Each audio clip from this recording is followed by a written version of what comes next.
Tes. Bismillahirrahmanirrahim. Alhamdulillahirabbil alamin. Hamdan katsiran tayyiban mubarakan fihi kama yuhibbu rabbuna wa yardah.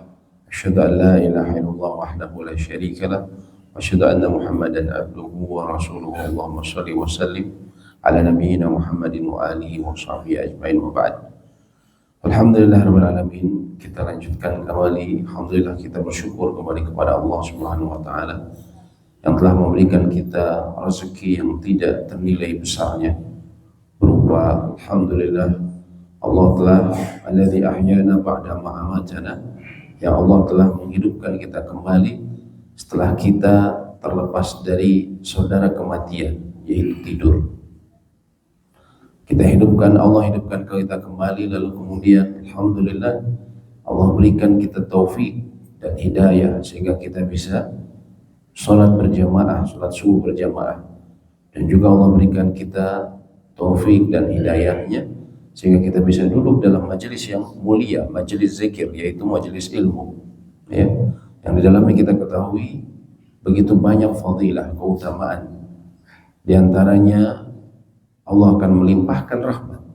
Ini adalah tempat dan momen ketika rahmat Allah dicurahkan. Begitu juga kita sering mendengar bahwa Nabi SAW mengatakan para malaikat mendoakan orang-orang yang duduk setelah melaksanakan sholat fardu, ya, lalu kemudian menunggu waktu sholat berikutnya, apalagi diisi dengan menuntut ilmu, maka para malaikat akan mendoakan mereka, Allahumma gfirlah warham, ya Allah ampunilah kesalahan mereka dan berilah mereka rahmat, ya. Oleh karena itu kembali kita bersyukur kepada Allah bahwa Allah memberikan kita rezeki yang kerap dilalaikan kaum muslimin, yaitu rezeki ketika dia mendapatkan taufik untuk menuntut ilmu. Pada pagi ini kita akan lanjutkan kembali pembahasan mengenai haji, ya, karena kita ketahui kita berada dalam bulan yang tadi, ya, Bapak Imam sebutkan al-hajju asyhurum ma'lumat. Haji itu adalah bulan-bulan yang diketahui. Kita masih berada di bulan haji, yaitu bulan haji adalah Syawal, Dzulqa'dah, dan Dzulhijjah. Pekan kemarin kita sudah membahas mengenai sampai syarat-syarat haji, ya. Kemudian di buku ini dituliskan juga mengenai umroh, hukum umroh dan dalilnya. Umroh, ya, wajib atas orang yang mampu sekali seumur hidup, ya. Ini adalah pendapat Imam Ahmad bin Hanbal dan Imam Asy-Syafi'i. Menurut Imam Ahmad dan Imam Asy-Syafi'i, umroh itu wajib sekali seumur hidup, ya. Adapun yang disepakati adalah haji. Haji, ya, semua mazhab mengakui bahwa bila seseorang mampu wajib sekali seumur hidup. Namun umroh ini tidak disepakati, ya. Jadi yang dituliskan di sini adalah menurut mazhab Imam Asy-Syafi'i dan Imam Ahmad bahwa orang yang mampu sekali wajib untuk melaksanakannya, atau yang mampu wajib melaksanakannya sekali seumur hidup, ya. Berdasarkan firman Allah Subhanahu wa taala, wa atimul hajj wal umrah lillah, dan sempurnakanlah haji dan umrah karena Allah, ya. Dan juga ini sebagaimana Nabi SAW berkatakan kepada Aisyah, ibunda kita semua, ketika beliau bertanya hal ala nisa'u jihad, apakah ada kewajiban jihad bagi wanita? Nabi SAW mengatakan, na'am, alaihina jihadun la qitala fi. Ya, mereka memiliki kewajiban jihad yang tidak ada peperangan di dalamnya. Al-hajj wal umrah, haji dan umrah. Jadi haji dan umrah itu bagi wanita setara dengan jihad, ya. Mohon maaf, jihad ini adalah, ya, dzurwatu sanamil Islam, puncak dari keislaman seseorang, ya, bagi laki-laki. Adapun bagi wanita, maka jihadnya adalah umroh dan haji. Kemudian juga berdasarkan sabda Nabi SAW kepada Abu Razin ketika dia bertanya tentang bapaknya yang tidak mampu haji dan umroh dan berkendara untuk safar, maka beliau menjawab, hujja an abika wa'tamir, berhajilah untuk menggantikan kewajiban ayahmu dan berumrohlah. Ya, ini sehingga akhirnya Sebagian ulama memahami bahwa umroh pun sama seperti haji, bahwa dia wajib untuk dilakukan sekali seumur hidup bagi mereka yang mampu. Kemudian rukun umroh ada 3, umroh, tawaf, dan sa'i. Ya, kita bahas umroh ini juga karena nanti kalau salah satu bentuk haji, haji itu nanti ada 3, ada qiran, ada ifrad, ada tamattu. Indonesia umumnya jemaah haji Indonesia adalah jemaah mutamatti atau menggunakan haji tamattu, ya, umumnya Indonesia. Dan ini haji yang menurut sebagian ulama tidak disepakati. Sebagian ulama mengatakan yang paling afdol. Dan ini karena Nabi SAW mengisyaratkan hal tersebut kepada para sahabat untuk mereka melakukan tamattu, ya. Dan juga namanya tamattu, maknanya artinya tamatta. Tamatta artinya mengambil kesenangan, kemudahan. Karena nanti haji tamattu ini ya lebih enak, ya. Seseorang umroh terlebih dahulu, ya, lalu kemudian dia tahallul, ya. Setelah umroh nanti kemudian menunggu sampai nanti tanggal 8 hari tarwiyah atau maksimal sampai tanggal 9, yaitu ketika di Arafah, ya, maka dia ihram kembali, ya.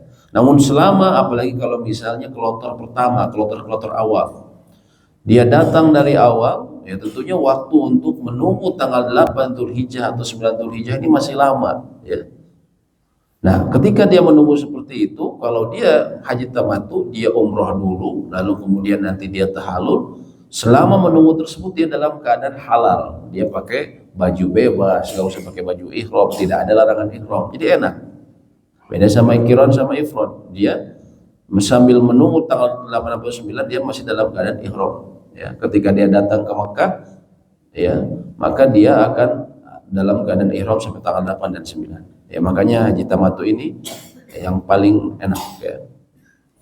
Nah, ini juga, ya, makanya kita juga di sini dibahas mengenai umroh karena haji tamattu itu melakukan umroh terlebih dahulu. Sekarang kita berbicara mengenai mawaqit al-hajj wal umrah. Ya, mawaqit haji umrah ini jamak dari kata miqat. Ya, artinya apa? Batas, tapal batas. Secara syariat adalah tempat atau waktu untuk sebuah ibadah. Dan mawaqit ini terbagi menjadi ada 2, ya. Zamaniyah dan makaniyah. Ya. Zamaniyah ini apa? Berhubungan dengan waktu, yaitu batas. Kalau untuk umroh, apakah ada batas waktu tertentu? Tidak. Sepanjang tahun dia bisa berumroh. Sepanjang tahun dia bisa berumroh. Namun untuk haji dia terbatas, ya. Ada haji dia mikotnya itu hanya di bulan-bulan haji,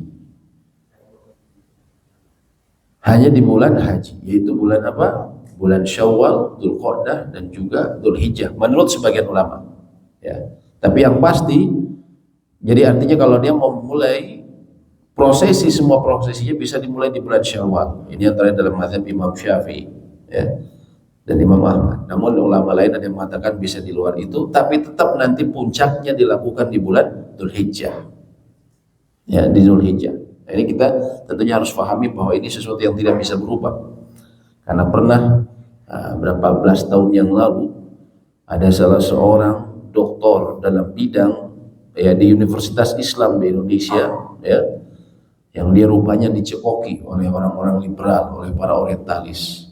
Dia ngasih saran, ya, mengungkapkan statement bahwa lebih baik haji itu jangan bertumpuk di bulan Dzulhijjah. Kenapa? Orang padat, ya, orang padat, kemudian nanti ada yang meninggal, kejadian kayak gitu, jutaan orang. Lebih baik diatur saja, ya. Misalnya apa? Indonesia di bulan Safar, Malaysia di bulan Syawal, ya. Jadi diatur waktunya sepanjang tahun. Nah, ini super ngarang, ya, tidak ada dalam syariatnya. Mikotnya sudah tahu kita, mikot untuk haji itu adalah bulan-bulan yang tadi disebutkan, asyhurul ma'lumat, bulan-bulan yang telah diketahui, ya. Nah, itu kadang, ya, itu judulnya doktor lagi, tapi ternyata sudah diracuni oleh faham liberal. Kemudian juga ada yang berhubungan dengan mikot makaniyah, yang berhubungan dengan tempat. Artinya ketika seseorang melewati tempat yang telah disebutkan oleh Nabi SAW sebagai mikot, sebagai tempat, batas sebagai batas. Kalau dia berniat untuk berhaji atau umroh, maka dia harus mulai ihramnya dari tempat-tempat tersebut. Harus mulai ihramnya dari tempat-tempat tersebut. Ya.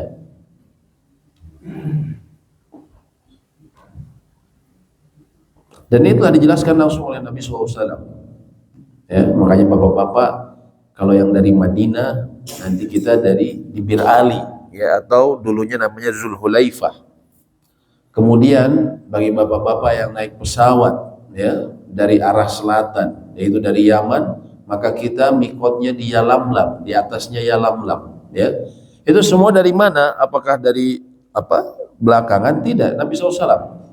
Abdullah bin Abbas berkata, waqata Rasulullah sallallahu alaihi wasallam li ahli al-Madinah Dzulhulaifah. Nabi SAW telah menetapkan mikot, batas. Mohon maaf, AC-nya saya nggak kuat ini kalau pakai AC ya. Pulang-pulang saya bersin-bersin. Ya, jazakallah khair. Makasih, Pak. Ya. Rasulullah SAW menetapkan mikot Dzulhulaifah bagi orang-orang Madinah. Dzulhulaifah ini sekarang Bir Ali atau Abyar Ali. Ya, dulu namanya Dzulhulaifah yang memiliki pohon kecil. Hulaifah ini pohon kecil. Adapun Bir Ali itu istilah masyarakat saja, ya. Disebut sumurnya Ali. Kenapa? Karena di situ istilah bahasa ininya kita aja ini tempat Ali buang jin di sana.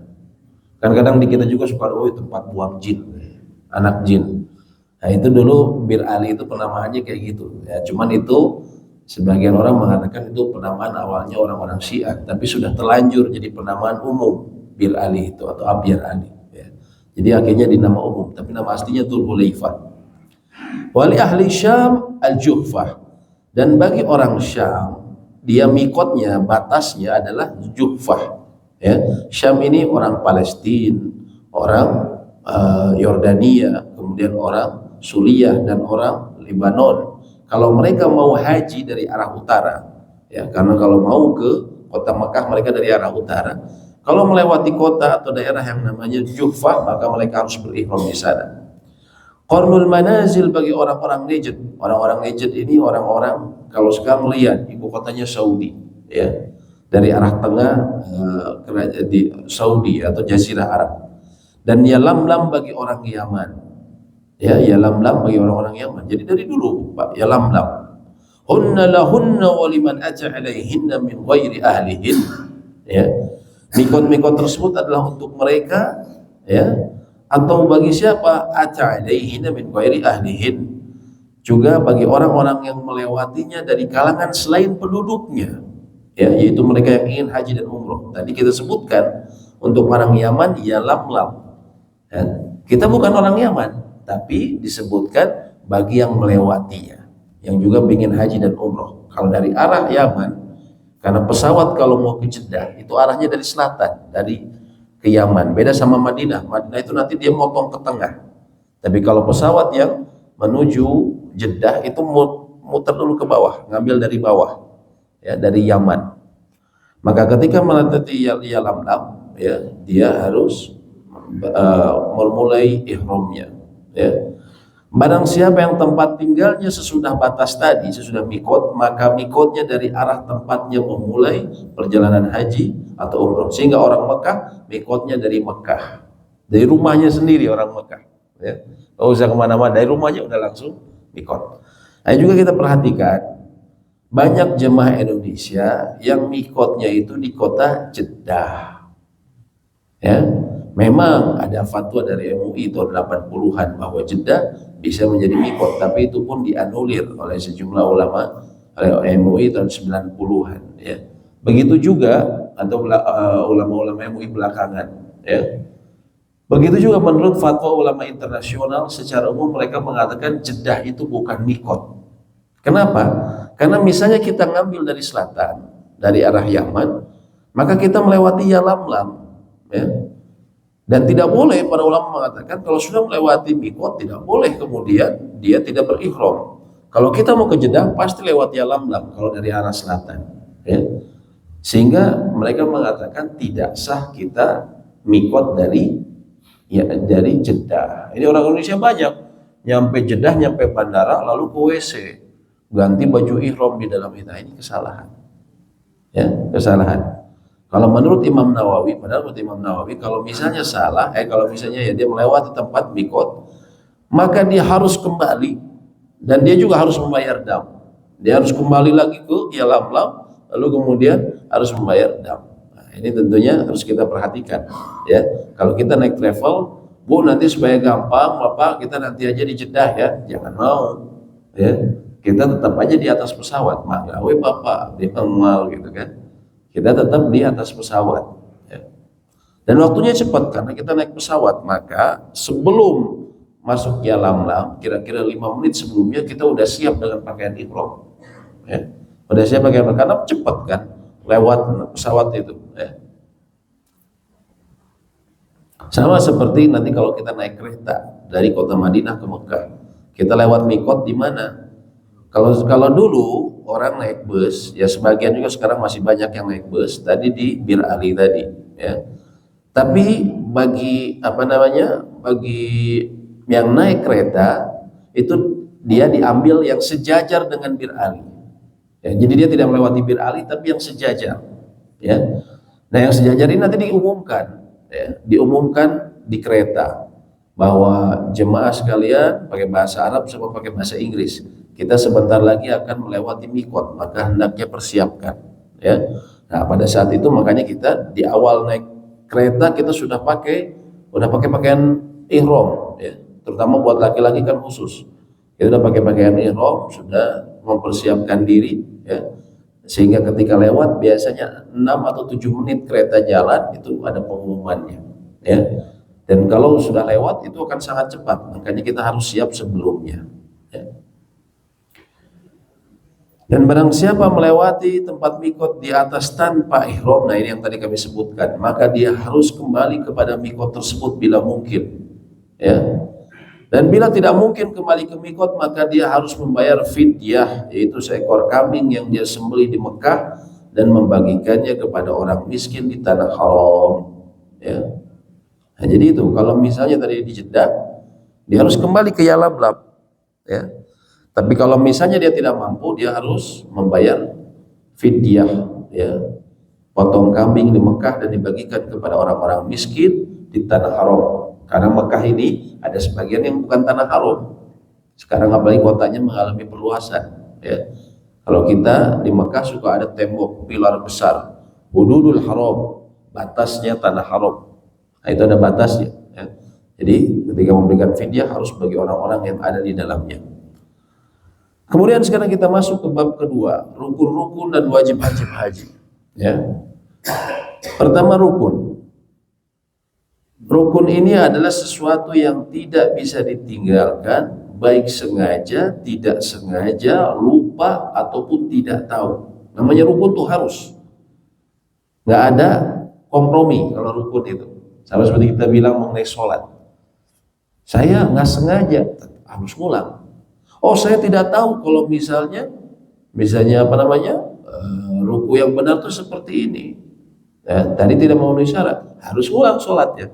Begitu juga dengan haji, ketika rukun tidak dikerjakan, maka dia bisa batal hajinya. Rukun haji menurut sebagian ulama ada 4, yaitu ihram, berniat dan bermaksud melaksanakan haji. Ya, karena ia merupakan ibadah murni. Ibadah murni ini dalam bahasa kita disebut ibadah mahdoh. Ibadah mahdoh itu artinya murni. Ini mahdoh, ghairu mahdoh. Mahdoh itu artinya ibadah murni, ya. Ibadah murni karena kita tahu bahwa semua prosesinya itu, ya, kita tidak melihat manfaatnya langsung kepada diri kita, ya. Tapi ini semua murni hanya ibadah kepada Allah. Sehingga ia tidak sah tanpa niat. Berdasarkan sabda Nabi SAW, innamal a'malu binniyat. Sesungguhnya amal-amal itu tergantung niatnya. Yang kedua adalah wukuf di Arafah. Dan tadi mohon maaf, yang ihram ini bukan berarti dengan sekedar menggunakan baju atau mengatakan labbaik Allahumma hajja. Labbaik, aku memenuhi panggilanmu ya Allah untuk berhaji. Bukan semata-mata itu. Tapi yang lebih penting adalah kita menghadirkan hati kita bahwa kita akan berniat berhaji ataupun untuk berumrah. Kemudian Yang berikutnya adalah wukuf di Arafah, dan ini rukun menurut ijma ulama, kesepakatan seluruh ulama. Al-hajju Arafah, kata Nabi SAW, haji itu adalah Arafah. Artinya wukuf di Arafah, puncaknya haji itu. Dan waktu wukuf adalah semenjak matahari tergelincir pada hari Arafah, ya. Matahari tergelincir ini maksudnya ba'da zuhur sampai terbitnya fajar pada hari penyembelihan, sampai terbitnya subuh di tanggal 10. Ya, hari penyembelihan ini tanggal 10, ya. Adapun wukuf di Arafah tanggal 9. Kemudian tawaf ziarah juga dinamakan tawaf ifadah, ya. Tawaf fardu, kita istilahnya yang lebih populer tawaf ifadah atau tawaf fardu. Ia rukun haji dengan ijma, ya. Thumma liyaqdu nafathahum wal yufu nudurahum wal yatawafu bil baitil atiq. Ya, ini adalah dalil mengenai tawaf ifadah. Hendaklah mereka melakukan tawaf mengelilingi rumah yang tua itu. Baitul Atiq adalah istilah buat Masjidil Haram. Maknanya apa? Rumah tua, rumah kuno, Baitul Atiq. Ya, karena dibangunnya memang sebagian ulama mengatakan semenjak Nabi Adam, sebagian ulama mengatakan semenjak Nabi Ibrahim. Nama yang lebih tepat semenjak Nabi Adam atau bahkan sebelumnya, karena Nabi Ibrahim itu meninggikan fondasinya. Yang keempat adalah sa'i antara Safa dan Marwah.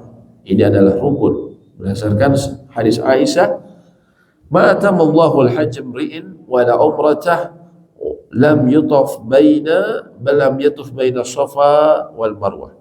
Allah tidak menyempurnakan haji dan juga umrah seseorang bila dia tidak tawaf antara Safa dan Marwah. Tawaf di sini maksudnya dia berputar. Ya, bukan tawaf di sekitaran Masjidil Haram, tapi maksudnya tawaf di sini adalah sa'i antara Safa dan Marwah. Is'au fa inna Allah kataba alaikum sa'ya. Bersailah kalian karena sesungguhnya Allah mewajibkan sa'i atas kalian. Itulah rukun-rukun haji yang tidak sah tanpanya. Ya. Barang siapa meninggalkan salah satu rukun ini, maka hajinya tidak sempurna. Ya. Nah, ini jadi 4 hal ini kalau seseorang mau berhaji, maka ini yang harus selalu dia ingat-ingat dan dia sempurnakan. Ya. Kalau dia menguasai yang 4 ini, maka yang lain insya Allah akan mudah.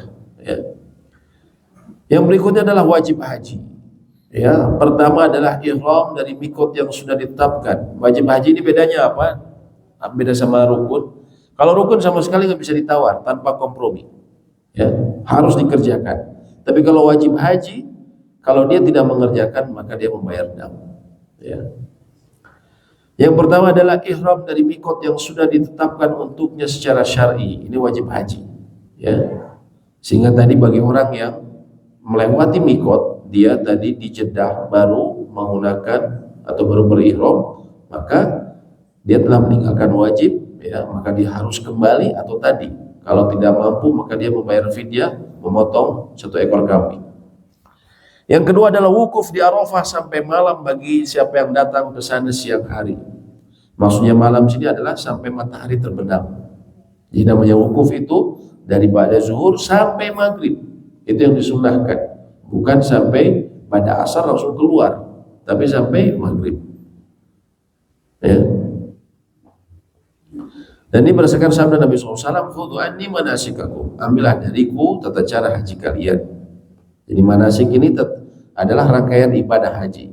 Kalau di kita manasik ini adalah latihan di hotel atau di ruang-ruang pertemuan. Ya. Ini lagi mau ngapain manasik? Ya. Sebenarnya itu bukan manasik. Manasik artinya rangkaian ibadah, itu namanya manasik. Adapun yang di hotel atau di mana itu namanya latihan manasik. Yang berikutnya adalah bermalam di Musdalifah pada malam penyembelihan sampai pertengahan malam. Malam penyembelihan itu maksudnya apa? Malam tanggal 10, malam Idul Adha. Ya. Dan bila dia sampai di Musdalifah sebelum itu, ya, dan juga sampai pertengahan malam, bila dia sampai di Musdalifah sebelum itu, maksudnya sebisa mungkin kita bermalam di Musdalifah, kecuali orang yang memiliki uzur, ya, orang tua, orang yang sakit, maka dia boleh sesaat saja di Musdalifah lalu jalan lagi. Yang keempat, bermalam di Mina pada hari-hari tasyrik pada tanggal 11, 12, 13. Ya, minimal sampai tanggal 12. Yang disebut sebagai nafar awal. Yang kelima, melempar jamarat sugro, wusto, dan kubro secara berurutan.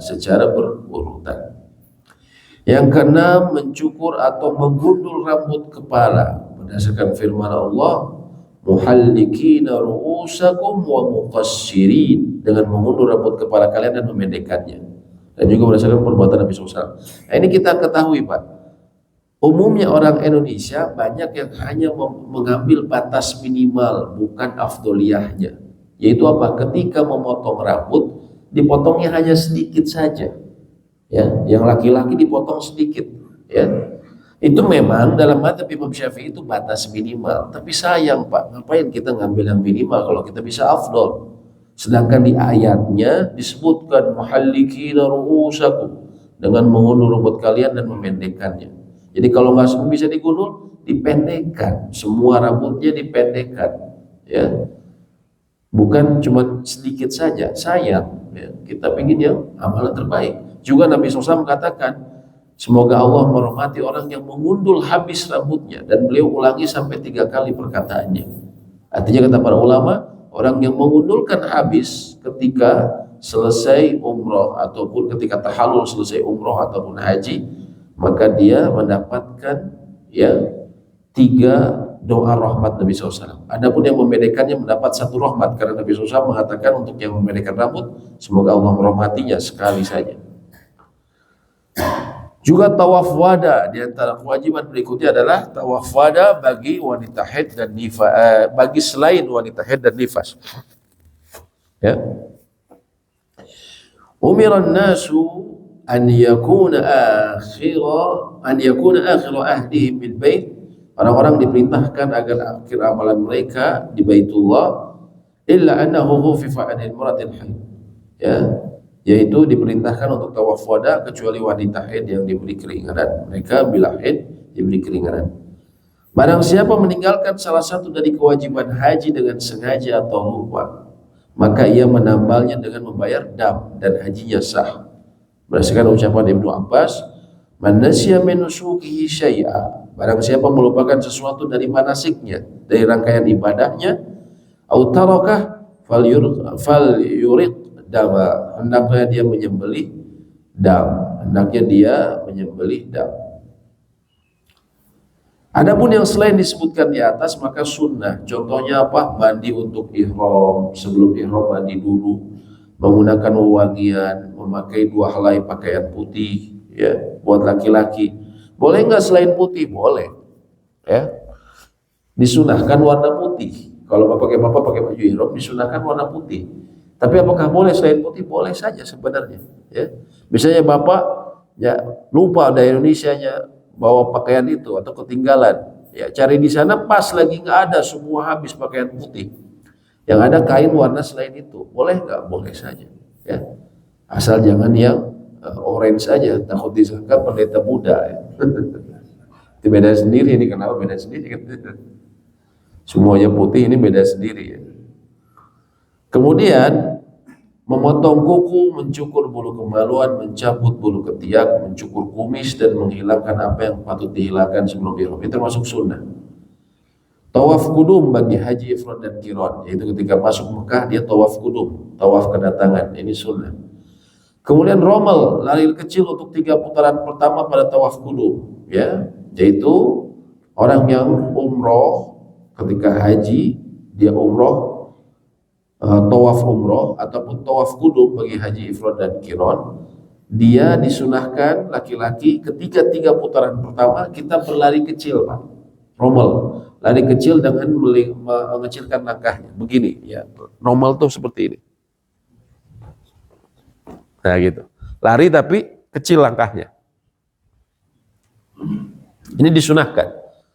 Tapi kalau memungkinkan, karena kenyataannya padat terus, Pak. Kita nggak bisa lari, ya.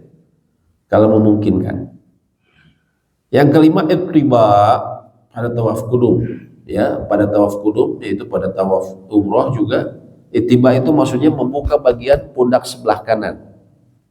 Kadang orang kesalahan, dari awal selalu dibuka sebelah kanannya, setelahnya juga setelah tawaf dibuka juga sebelah kanan. Padahal disunahkannya itu kalau kita mau tawaf saja, dan itu pun dalam tawaf umroh atau tawaf kudum, ya. Bukan semua tawaf, tawaf ifadah yang terakhir tidak perlu, ya. Kemudian bermalam di Mina pada malam Arafah. Kemudian talbiyah sejak berihram sampai melempar jumrah Aqabah, ya. Jadi dari ihram sampai nanti melempar jamrot tanggal 10, ya, itu kita banyak talbiyah. Labbaik Allahumma labbaik, ya, seperti itu. Menjamak takdim antara salat maghrib dan isya di Musdalifah. Dan wukuf di Musdalifah di Masjidil Haram dari fajar sampai terbit matahari, bila memungkinkan, bila tidak bisa maka seluruh Musdalifah ada tempat wukuf. Maksudnya wukuf di sini adalah kita menginap di Musdalifah, ya, dari fajar, kita berdiam diri di Musdalifah dari fajar sampai terbit matahari, ya. Kemudian larangan-larangannya, larangan ihram, ya, ini ketika kita masuk ihram, ya. Larangan-larangannya antara lain larangan ihram yang tidak boleh dilakukan oleh orang yang sedang ihram. Contohnya ada 9 di sini. Memakai pakaian yang sebenarnya bukan pakaian yang berjahit ini, ya. Ini maksudnya terjemahannya kurang tepat. Menggunakan pakaian yang berjahit membentuk anggota tubuh, Dan ini larangan hanya khusus bagi laki-laki, ya. Jadi yang tidak boleh itu bukan yang berjahit, tapi yang membentuk anggota tubuh. Itu yang tidak boleh. Adapun kalau berjahit, baju ihram kita pun dijahit, Pak. Betul nggak? Ya. Yang tidak boleh itu membentuk, ya. Sehingga biasanya banyak di toko peralatan haji dan umroh ada yang menjual, mohon maaf, celana dalam bagi bapak-bapak, ya, yang dia tidak dijahit, ya, hanya potongan kain, tapi membentuk segitiga, ya, segitiga bermuda, ya, segitiga bentuknya, ya. Nah ini apakah boleh? Tidak boleh, karena itu membentuk. Ya. Masalahnya bukan dijahit dan dijahit, nanti pakainya manual. Mungkin kalau Bapak pernah nemu, banyak yang suka jualan, dipakainya manual, ditaliin, ya. Bukan kayak, mohon maaf, celana dalam kita biasa, ya, tapi dia ditaliin manual, ya. Ini katanya apakah ini bukan jahitan, katanya. Ya, itu yang nggak boleh, itu membentuknya, bukan masalah jahitannya, ya. Karena baju ihram kita juga kan dijahit. Adapun bagi wanita boleh memakai pakaian sesuai dengan kehendaknya selama memenuhi syarat, ya, menutup aurat, ya, menutup aurat. Auratnya ini adalah wajah dan selain wajah dan tangan, harus pakai kaos kaki tentunya wanita karena itu aurat, kecuali niqab, cadar, ya, dan sarung tangan tidak boleh digunakan, ya. Kalau orang yang pakai cadar, apakah ketika itu dia lepas? Tidak, nanti dia bisa pakai sesuatu yang menggantung. Jadi dia pakai, kalau sekarang lebih gampang, ya, ada topi terus digantungkan. Yang nggak boleh itu kalau nempel langsung, cadar yang menempel langsung, tapi kalau digantungkan itu boleh.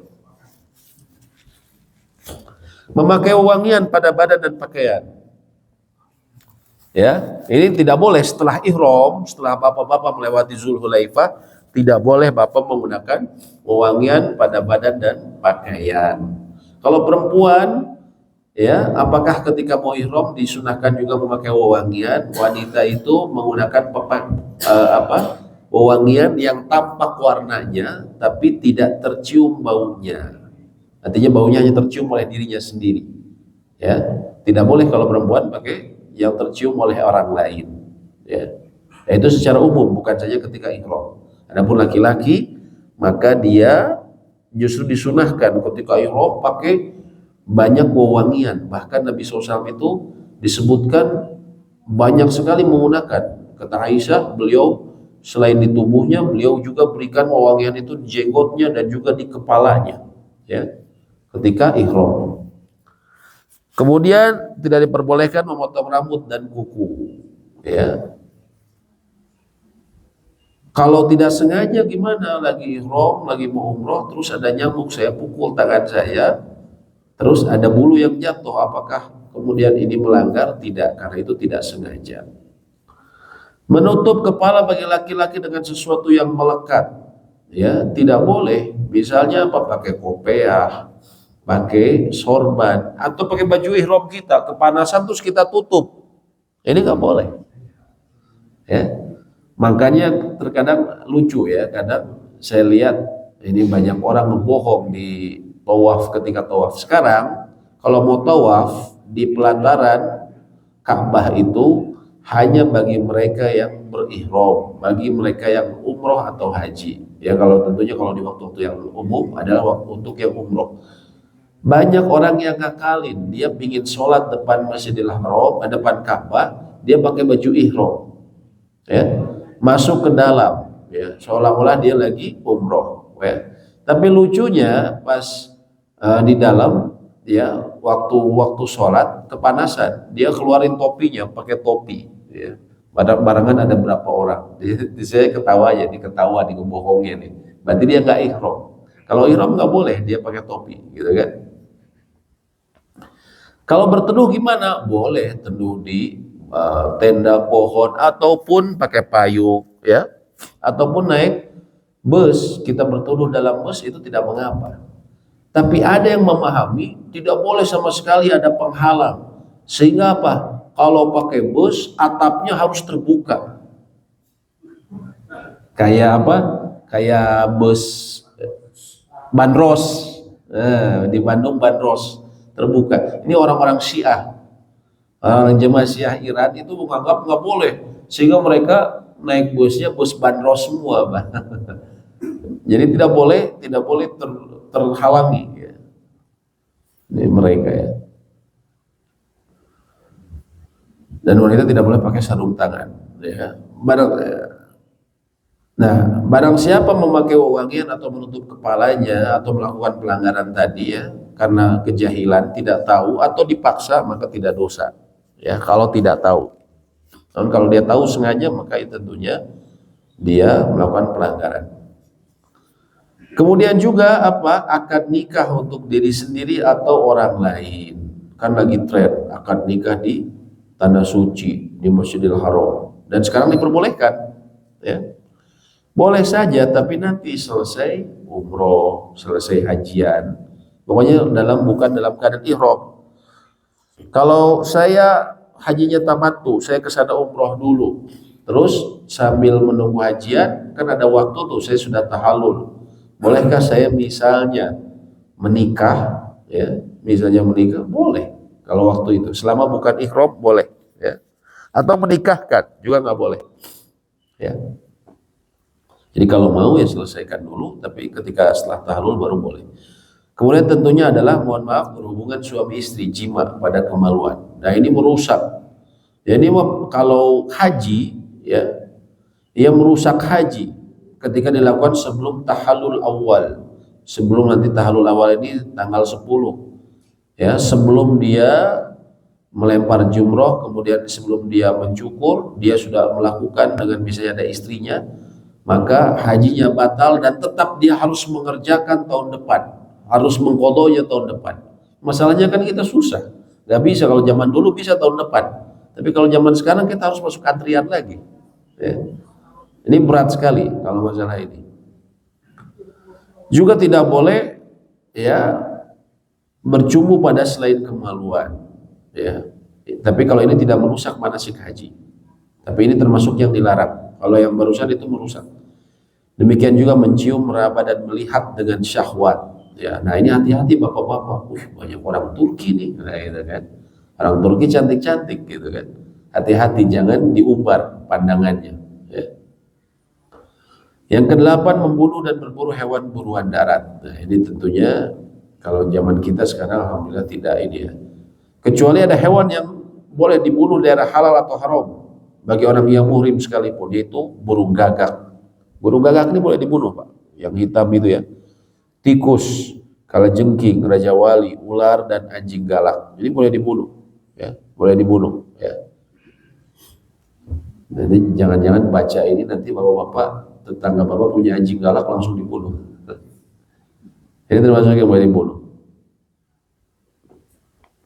Kemudian tidak boleh memotong pohon yang tumbuh di tanah haram atau tanaman rumput hijau yang tidak mengganggu, ya, kecuali mengganggu jalanan, ya, atau tanaman yang ditanam semacam pohon idkir. Idkir ini dijadikan digunakan oleh orang-orang Mekah. Ini nggak boleh, ya.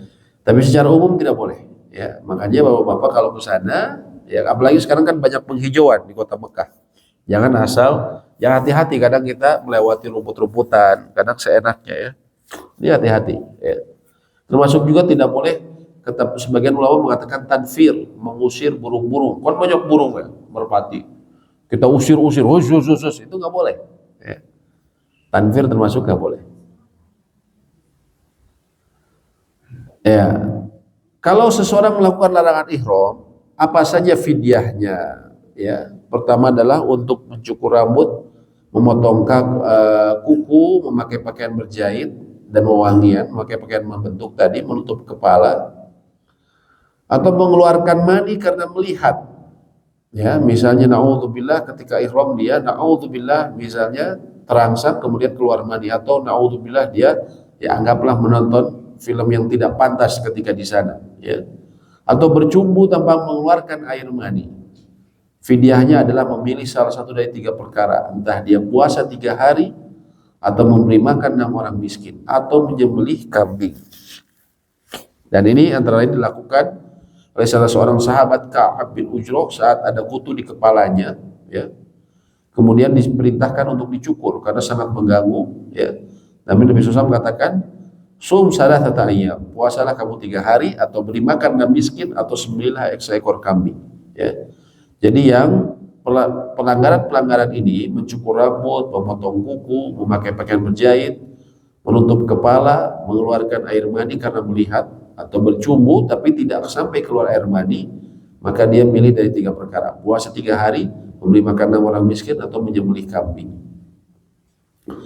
Untuk membunuh hewan buruan, maka ini fidyahnya menyembelih hewan ternak yang sepadan dengan hewan buruan yang dibunuhnya, ya, atau menghitung harganya, lalu dia membeli makanan pokok, ya, yang sah dalam zakat fitrah, ya. Misalnya dia membunuh, ya, hewan buruan. Kalau kita sih insya Allah tidak ada, ya, zaman sekarang. Kalau dulu, ya, membunuh misalnya hewan buruan, maka nanti dia ketika di Mekah dia harus kemudian mencari hewan yang kira-kira senilai, atau kalau enggak beli makanan pokok, kalau di sana gandum, dengan harga senilai. Tapi di sana sekarang makanan pokoknya juga bukan gandum, ya. Zakat di sana itu sekarang juga dalam beras.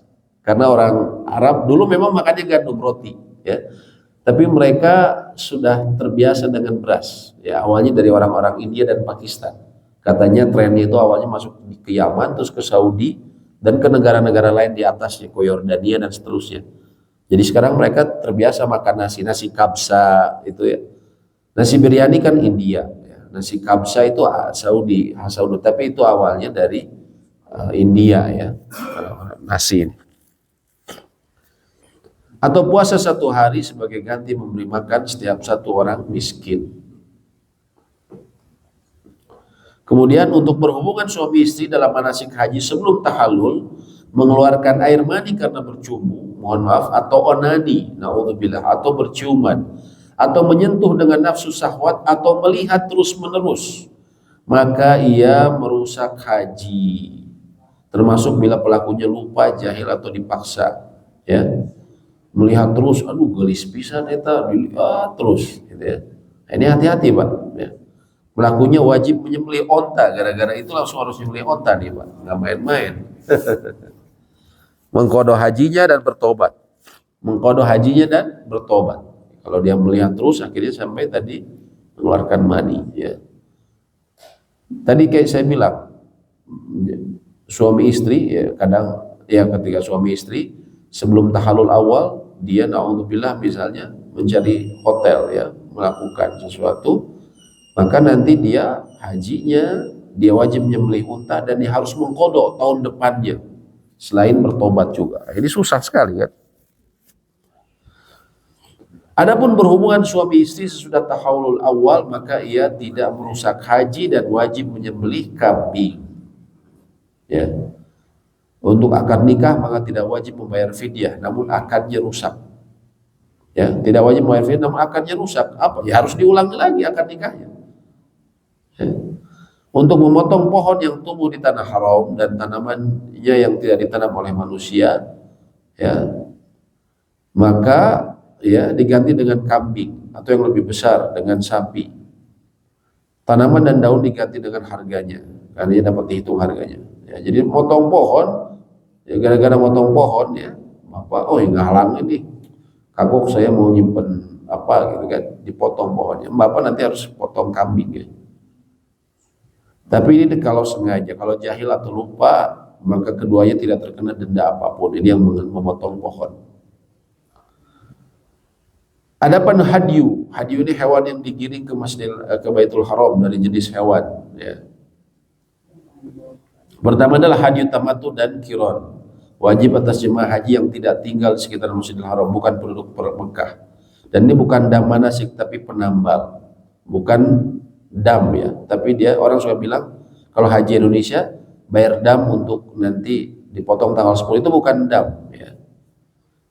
Ini hadyu. Ya, dam itu kalau kita melakukan pelanggaran. Ya. Dan bila tidak ada hadyu atau tidak mempunyai harta seukuran harganya, maka ia boleh ganti dengan apa? Berpuasa 3 hari di tanah suci, 7 hari di tanah airnya. 3 hari di tanah suci, 7 hari di tanah air. Saya gimana kalau ternyata 3 hari ini nggak sempat keburu pulang karena saya kloter pertama? Tidak mengapa, nanti dia qadha di tanah air, jadi 10 hari. Atau saya justru kloter terakhir sehingga saya berangkat masih lama. Saya boleh nggak 7 harinya saya di tanah suci? Boleh. Ya, yang penting dia puasa. Jadi haji tamattu kalau dia nggak punya uang, Indonesia sih biasanya satu paket Pak ya. Tapi kalau dia nggak punya uang ya untuk beli kambing untuk dipotong ya tanggal 10 itu haji tamattu, maka dia puasa ya. Dan juga dianjurkan untuk makannya, untuk makan dagingnya. Tapi ini biasanya kita susah ya, karena kita kalau jemaah haji Indonesia itu sudah dititipkan dan nanti kita nggak ngelihat kambingnya, nggak dipotong, kita nggak ngelihat motongnya, dan juga kita nggak dapat makanannya. Tapi hati-hati ketika menitipkan apa namanya untuk motong ini, cari yang amanah, ya. Diingatkan untuk cari yang amanah, karena banyak yang tidak amanah. Ya. 10 orang nitip, 50 orang nitip satu grup ya, satu tenda misalnya atau apa. Kemudian yang dipotong tadi 50 orang, yang dipotong cuma 5. Itu banyak kejadian kayak gitu. Ya. Jadi banyak di sana juga orang-orang yang nipu ya. Orang mana? Orang Indonesia juga yang nipunya biasanya. Orang Indonesia nipu sesama orang Indonesia. Orang Pakistan nipu sesama orang Pakistan, gitu kan. Orang Indonesia juga biasanya. Ada juga hadyu penambal, yaitu fidyah yang wajib karena meninggalkan wajib haji yang tadi kami sebutkan. Kalau dia melakukan pelanggaran, ada hadyu kambing yang dipotong untuk untuk apa namanya, untuk menambal karena hukumannya. Hadyu sunnah dianjurkan bagi jemaah haji dan umrah untuk meneladani Nabi SAW, menyembelih hadyu 100 ekor unta. Nah, kalau bapak-bapak yang memiliki harta lebih, ketika misalnya nanti di sana, motong ini hadyu, jangan cuma 1 Pak, lebihin saja. Nabi SAW waktu itu, beliau disebutkan bahkan beliau 100 ekor unta. 100 ekor unta ini yang motong siapa? 64 Nabi SAW sendiri yang motong. Bayangin kekuatannya Nabi SAW. Padahal beliau haji di akhir-akhir kehidupan beliau, usia 63 tahun. Ya, beliau haji itu usia 63 tahun. Dan apa namanya 64 unta dipotong sendiri oleh beliau. Sisanya sama siapa? Ali bin Abi Thalib. Ya, sepupu beliau sekaligus menantunya beliau. Ya. Jadi Bapak kalau punya kelebihan harta jangan cuma 1 Pak. 2, 3, 10 gitu kan kalau punya kelebihan harta ya. Kemudian ada juga di sana hadyu nazar, dinazarkan untuk jemaah haji untuk mendekatkan diri. Misalnya dia bernazar, saya kalau kuat, alhamdulillah, misalnya dia badannya lemah, ya Allah kalau saya kuat ke Arafah nanti lancar semua tanpa pakai kendaraan, saya mau nazar, saya ingin potong kambing lah, dia harus potong kambing nanti. Dan waktu menyembelih hadyu ini untuk haji tamattu dan qiran dimulai setelah sholat id. Ya sama kayak kita di sini waktu kurban, ya pada hari kurban atau juga sampai akhir hari tasyrik. Ya. Ini dia bisa potong. Tapi biasanya kita sudah dikolektifkan kan ya. Dan tempatnya menyembelih disunahkan di Mina, ya disunahkan di Mina, ya. Hewan ternaknya ya sama seperti kita hewan ternak yang kalau kita memotong di ketika hari kurban. Ya begitulah mengenai sebagian dari rangkaian haji dan umroh. Adapun sifat dan tata caranya nanti insya Allah kita akan bahas di pertemuan berikutnya. Ya. Baik sampai sini mungkin ada yang mau ditanyakan atau didiskusikan, silakan Pak. Iya.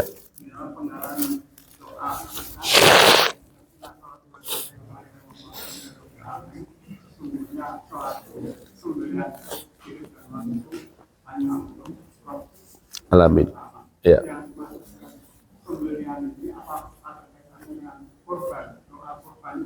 Iya.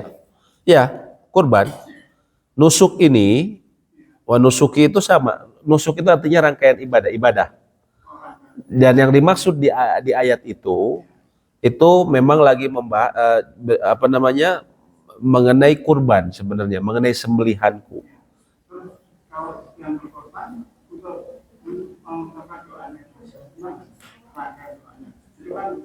Yang memotongnya.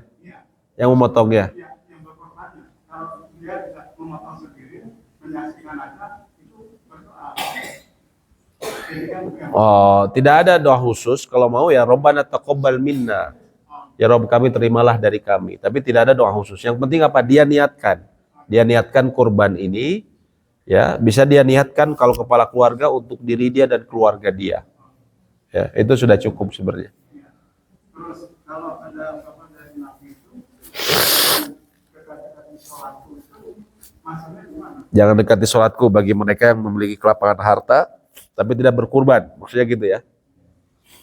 Padahal setiap sholat lima waktunya ya berganti bahwa sesungguhnya sholat sembahyang itu dan sebenarnya ya hanya untuk Allah semata.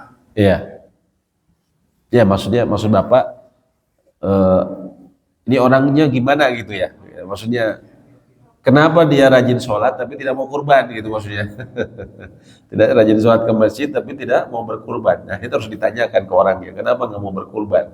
Ya, ada ancaman memang Nabi SAW. Barang siapa yang dia memiliki kelebihan harta tapi tidak berkurban maka jangan dekati tempat sholatku. Nah ini ini memang artinya perlu edukasi ya. Terutama kalau di daerah-daerah itu banyak orang kaya ya tidak berkurban, punya angkot, punya usaha tapi nggak kurban. Bahkan teman saya cerita di kampung para bos-bos penjual hewan kurban, domba-domba penjual kurban, orang yang ngejualin puluhan ratusan domba, dia sendiri nggak kurban. Dia jualin dombanya, dia sendiri nggak kurban. Nah ini ironis ya. Ini memang perlu edukasi intinya, Pak. Ya, edukasi. Terutama ya seperti ini lewat pengajian, orang dapat ilmu. Kalau nggak pernah ikut pengajian ya dia nggak ngerti ya seperti itu. Allahu a'lam bishawab. Ya, mana? Apabila untuk kurban pakai ekor kambing atau seperti Kalau bicara mengenai mana yang afdol dari dua yang tadi disebutkan, ya, maka jumhur memilih kambing satu atau domba dibandingkan sepertujuh. Kenapa? Karena dia pertama Nabi SAW memotong dengan kabs, dengan 2 ekor kambing, ya, ketika beliau kurban. Ekor kabs ini domba besar ya. Kemudian juga dia karena satu ya, jadi itu eksklusif ya. Sedangkan 7 kan sepertujuh itu berbagi dengan yang lain ya. Sehingga urutannya ya, kalau menurut jumhur adalah pertama unta ya, kemudian sapi, kemudian kambing ya, masing-masing satu. Kemudian sepertujuh unta, kemudian sepertujuh sapi. Itu urutannya kalau menurut jumhur. Kecuali menurut Imam Malik. Imam Malik dia mutlak yang paling afdol itu kambing, langsung kambing, dilewati untanya. Kalau menurut Imam Malik. Kenapa? Karena menurut beliau Nabi SAW waktu itu memotong kalau untuk kurban khusus, bukan yang hadiu sambil hajian ya, untuk kurban saja, beliau memotong hanya kambing saja atau kabs tadi. Ya. Dan itu kata Imam Malik, artinya Nabi SAW itu tidak melakukan kecuali yang afdol. Ya. Tapi dibantah sama mayoritas ulama, karena Nabi SAW mengibaratkan kayak orang yang datang hari Jumat di waktu awal, sholat Jumat, maka dia seperti berkurban unta. Yang datang berikutnya seperti berkurban sapi, datang berikutnya seperti berkurban kambing. Ya. Baru kemudian, ya jadi menunjukkan urutan. Ya. Jadi menurut para ulama, menurut jumhur urutannya adalah yang afdol pertama unta, kemudian sapi, kemudian domba, ya, domba, kemudian kambing kacang, ya. Kemudian sepertujuh unta, sepertujuh sapi, ya, gitu. Jadi kalau bicara afdol seperti itu. Ya, nanti semua jadi kambing semua di sini. Ya, sapinya jadi nggak laku. Biasanya orang sapi kenapa? Karena bagiannya dia lebih milih bagiannya ya, karena banyak orang menghindari kambing kan gitu kalau di kita ya. Lebih suka daging sapi ya, karena katanya kambing ini bahaya. Enggak. Kalau Anda baca buku kesehatan jantung, kambing itu justru lebih sehat dibanding sapi untuk kesehatan jantung. Yang rusak itu apa? Kalau dia campur sama lemaknya itu ya beda cerita. Biasanya orang senang makan kambing itu sama lemak-lemaknya, itu yang bahaya. Tapi kalau dagingnya itu justru dia lebih sehat daripada sapi. Beda grade bahkan. Jadi sehatnya itu tingkat untuk baik untuk kesehatan itu sampai beda grade. Kalau saya baca di buku kesehatan jantung ya. Begitu, Allahu a'lam bishawab. Baik, ada lagi, Fadl? Apa? Ya. Ya. Ya. Dinamai ya ketika Allahumma taqabbal min fulan bin fulan. Ya. Nah, tidak perlu sebenarnya. Kalian mau silahkan. Allahumma taqabbal min fulan ya, bin fulan. Kalau mau disebutkan tidak mengapa. Tapi kalau tidak disebutkan pun tidak mengapa, tetap sah. Yang penting apa? Niat dia. Yang penting dia niat dia bahwa dia ini hewan kurbannya, dia niatkan untuk kurban, dia niatkan untuk pahalanya untuk dirinya dan keluarganya, maka itu sudah cukup. Tanpa disebut namanya ataupun lupa binnya, ya, tidak masalah. Ya. Karena Allah Maha Tahu. Ya. Saya lupa dia binnya malah bin Laden, ya. Tetap harusnya bin Ahmad bin Laden. Ya. Itu tetap sah. Gitu. Yang penting niat. Allahu a'lam bishawab. Ya, ya.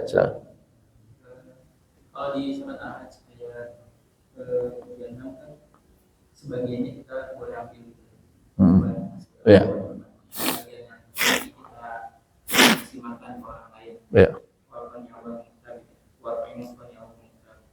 Nah, kalau di Arab sendiri dengan jamaah yang begitu banyak, Ya. terus itu penyalurannya ke negara itu atau negara itu. Iya, mereka menyalurkan dikornetkan juga. Dikornetkan karena memang diawetkan, karena memang sangat banyak ya.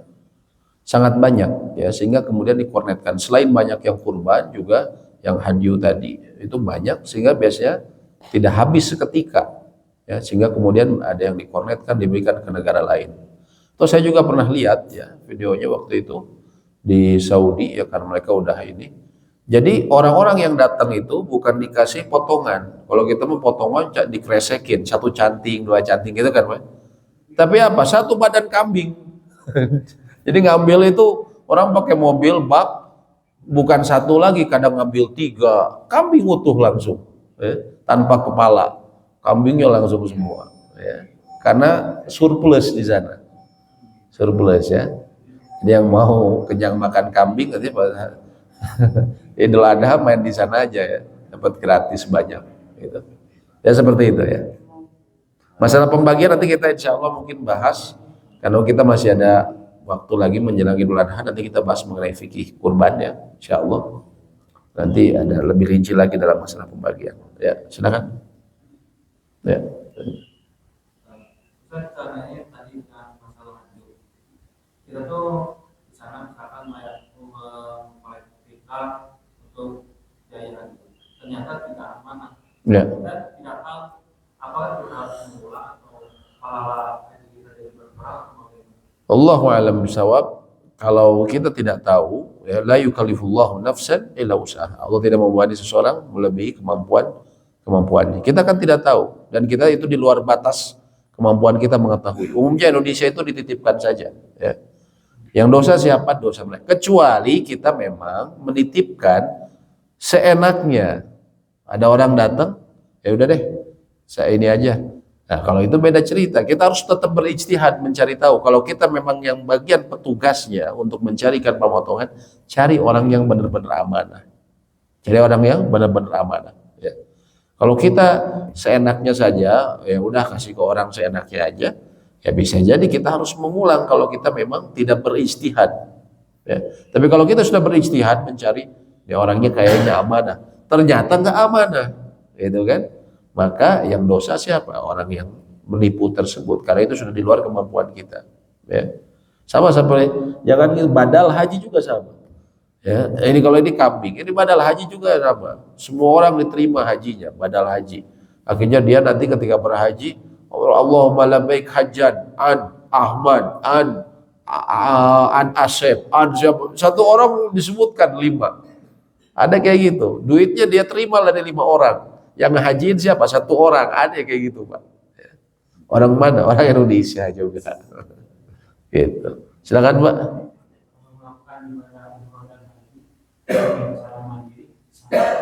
Mandiri harus difahami pengertian mandiri di sini. Ya. Kalau mandiri versi Kementerian Agama itu adalah memang semua jemaah haji itu diharapkan mandiri. Mandiri dalam arti apa? Dia tidak terikat tidak tergantung sama pembimbing. Dia sudah tahu ilmunya sehingga dia bisa menjalankan sendiri. Karena memang sebenarnya ibadah umrah itu bukan ibadah berjamaah ataupun haji, bukan ibadah berjamaah, ya. Bukan kayak sholat, ada yang mimpin, ada yang bukan. Hukum asalnya itu sendiri-sendiri. Hukum asalnya itu, ya. Itu hanya memudahkan saja pembimbing itu karena orang takut ya kebingungan dan segala macam. Nah, jadi tetap diharapkan mandiri dalam arti mandirinya di sini dia bisa melaksanakan secara sendiri. Adapun yang mandiri bila dimaksud adalah tidak melalui travel, ya. Kalau umroh tidak melalui travel, ya tidak mengapa, tidak masalah. Walaupun Kemenak misalnya melarang, tapi secara hukum asalnya dia boleh, sama sekali tidak ada halangan. Oleh pemerintah Saudi pun tidak dilarang, ya. Kenapa di Indonesia dilarang? Ya Kemenak bilangnya khawatir terjadi pelanggaran, ya. Dan juga khawatir tidak ada pemasukan, gitu. Allahu a'lam, ya. Tapi kalau haji mandiri, dibilang haji mandiri kenapa? Saya pakai haji dengan visa ziarah atau visa umal, visa pekerja. Ini tidak boleh, ya. Ulama-ulama Saudi memfatwakan tidak boleh. Kenapa? Mungkin orang berpikir nggak ada tuh syaratnya, rukunnya harus pakai visa. Tadi kan disebutin nggak ada tuh. Ya betul, tapi itu semua adalah ijtihad dari para ulama. Ya, antara lain apa? Untuk menghindari, untuk mengambil maslahat dan mencegah mudarat yang lebih besar, yaitu apa? Korban jiwa.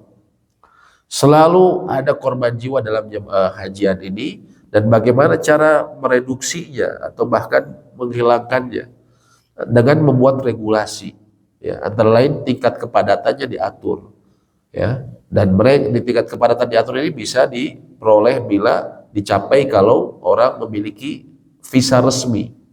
Ketika tidak memiliki visa resmi, dia itu di luar kontrol, sama seperti kejadian tahun kemarin kata orang-orang travel, ya.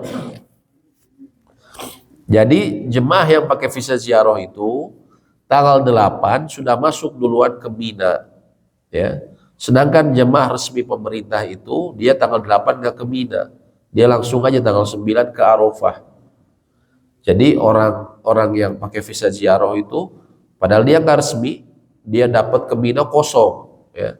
Dia udah nyimpen tas duluan, ceritanya udah ngelapak duluan. Akhirnya tanggal 10 semua ke Mina, 10 menjelang malam 11 orang kembali ke Mina.